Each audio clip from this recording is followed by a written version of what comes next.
और अब भारतीय सेना के पूर्व थल सेना प्रमुख मनोज मुकुंद नरवणे ने सोशल मीडिया पर एक मैप डालकर बवाल मचा दिया है। तो मैं I am sorry, I just don't understand. उन्होंने वो मैप निकाला, वो भी इंडिया के साथ उनकी नेविगेशन है, वो टोटली वो जो काम कर रहा है वो अमेरिका के साथ कर रहा है। चाइना ने एक मैप रिलीज किया था अभी थोड़े दिन पहले, उसके अगेंस्ट इंडिया ने एक नया मैप रिलीज किया है। उसके बारे में आपका क्या कहना है?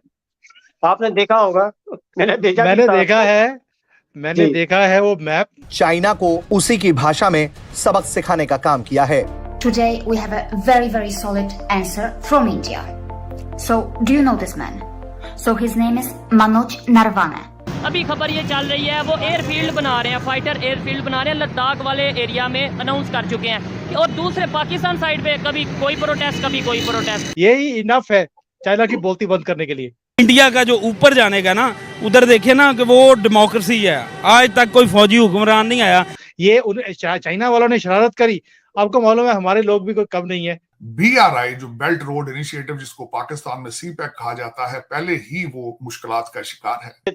चाइना की बॉर्डर तक इंडिया ट्रेन पहुंचा रहा है, करीबन 10 किलोमीटर चाइना रह जाएगा।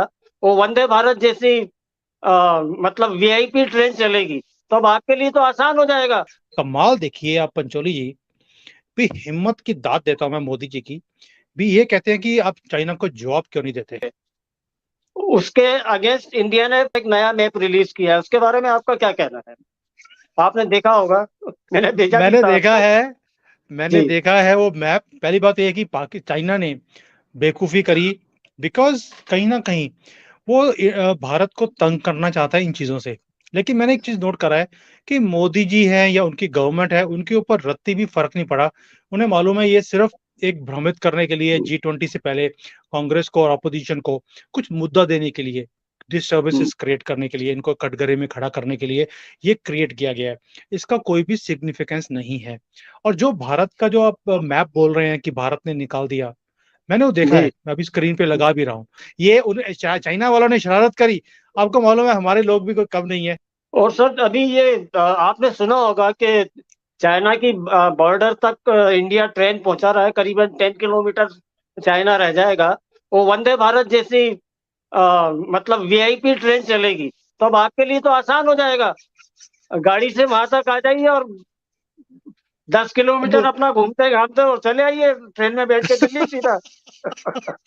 मुझे लगता है मोदी जी को पता लग गया कि उनका चेला यहाँ बैठा हुआ है जिसको बड़ी दिक्कत आ रही है अपनी वाइफ को लेके आने के लिए भारत में।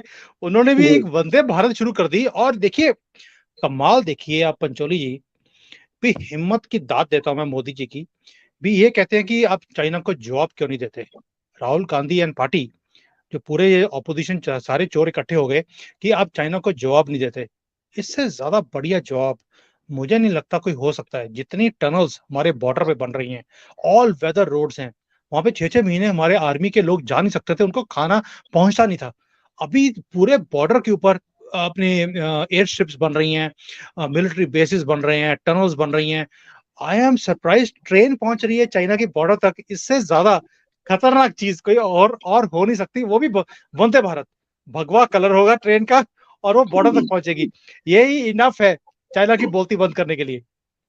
सर मेरे फादर सेशन जज थे, तो कई बार वो मुजरिम उनके पास आते थे, तो वो उनसे शिकायत करते थे सर कि मेरी कुटाई हुई है बहुत। तो उन्होंने कहा कहाँ है निशान? तो क्या सर कंबल में लपेट के मारा है, निशान नहीं है।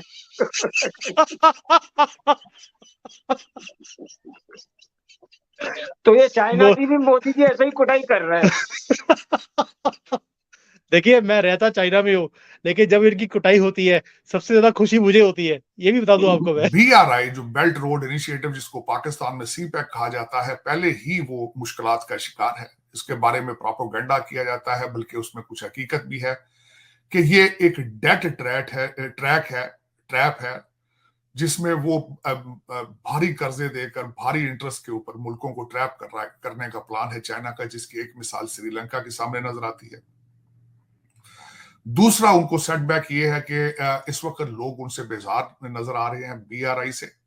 वो इस तरीके से कि इटली ने ऐलान कर दिया है कि हम BRI का हिस्सा नहीं रहना चाहते, तो उसको काउंटर किया गया है। और जो नया शिपिंग और ट्रेन का जो प्रोजेक्ट दिया गया है उसके बारे में बताना चाहूंगा। उसके 3 जो मेजर सपोर्टर हैं उस प्रोजेक्ट के, वो सऊदी अरेबिया है, यूएई है और इजराइल है। इसमें दूसरे ममालिक भी मौजूद हैं, जिस तरह भारत है उसमें।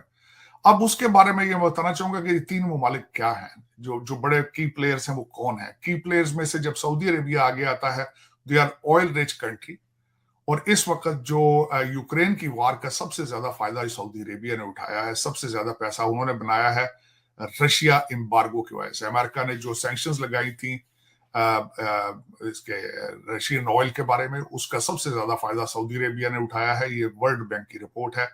और उनकी जो फ्यूचर में इकॉनमी है 8.7, जो कि हाईएस्ट रैंकिंग है, वर्ल्ड बैंक ने रिपोर्ट किया है कि उस पे वो तरक्की आगे ग्रो करेंगे अपने ऑयल रिच होने की वजह से। तो एक तो ऑयल रिच कंट्री है, कैश लोडेड कंट्री है, और तीसरी बात इजराइल टेक्नोलॉजी है। जो इस वक्त टेक्नोलॉजी में आईटी के अंदर जो भी स्टार्टअप शुरू होता है वो इजराइल से शुरू होता है। दूसरा अमेरिका का उसमें होना, अमेरिका का आशीर्वाद होना, भारत का उसमें होना। 2 चीजें हैं, टेक्नोलॉजी है और भारत की आईटी सेवी यूथ है, और उनकी पढ़ी लिखी यूथ भारत की एक स्ट्रेंथ है। अगर ये सारी चीजें इकट्ठी की जाएंगी तो चाइना इसको काउंटर किस तरह करेगा? ये सबसे बड़ी बात है, सबसे बड़ा मुश्किल सवाल है इस वक्त चाइना के लिए। लेकिन यहाँ पे ये मैं बताना चाहूंगा कि ये अभी तक सिर्फ एक प्रोजेक्ट है। अब इसको डिलीवर किस तरह करते हैं, इसको शुरू किस तरह करते हैं, जब तक ये शुरू नहीं करेंगे अल्टीमेटली इस प्रोजेक्ट को सीरियस नहीं लिया जाएगा। लेकिन इट्स अ वेरी साजिद साहब, जिस तरह आपने कहा कि इसमें बड़े बड़े ममालिक शामिल हैं और पाक चाइना इकोनॉमिक कॉरिडोर जो है उसको काउंटर करने के लिए ये प्रोजेक्ट लॉन्च किया जा रहा है, तो अगर ये प्रोजेक्ट लॉन्च हो जाता है तो पाक चाइना इकोनॉमिक कॉरिडोर का क्या मुस्तकबिल नजर आता है? उसका मुस्तकबिल आपको पाकिस्तान में पहले ही पता होना चाहिए कि उसका मुस्तकबिल क्या है। मैं उसके बारे में बात करना चाहूंगा। पहले तो आपने $26 बिलियन उनका खा के तो पिज्जे खरीद लिए। भारत के साथ साथ फिलीपीन, मलेशिया, वियतनाम और ताइवान की सरकारों ने बृहस्पतिवार को चीन के नए राष्ट्रीय मानचित्र को खारिज कर दिया और कड़े शब्दों में बयान जारी कर आरोप लगाया कि बीजिंग उनके क्षेत्रों पर अपना दावा कर रहा है। चीन ने सोमवार को अपने राष्ट्रीय मानचित्र का एक नया संस्करण प्रकाशित किया, जिसे इसने अतीत में समस्यात्मक मानचित्र के रूप में संदर्भित किया था। भारत ने मंगलवार को चीन के तथाकथित मानक मानचित्र पर कड़ा विरोध दर्ज कराया था, जिसमें अरुणाचल प्रदेश और अक्साई चिन पर दावा किया गया है। भारत ने कहा था कि इस तरह के कदम सीमा विवाद के समाधान को केवल जटिल बनाते हैं। भारतीय विदेश मंत्रालय ने भी चीन के दावों को आधारहीन करार देते हुए खारिज कर दिया था। विदेश मंत्री एस जयशंकर ने चीनी कदम पर प्रतिक्रिया देते हुए कहा, सिर्फ बेतुके दावे करने से दूसरे लोगों का क्षेत्र आपका नहीं हो जाता।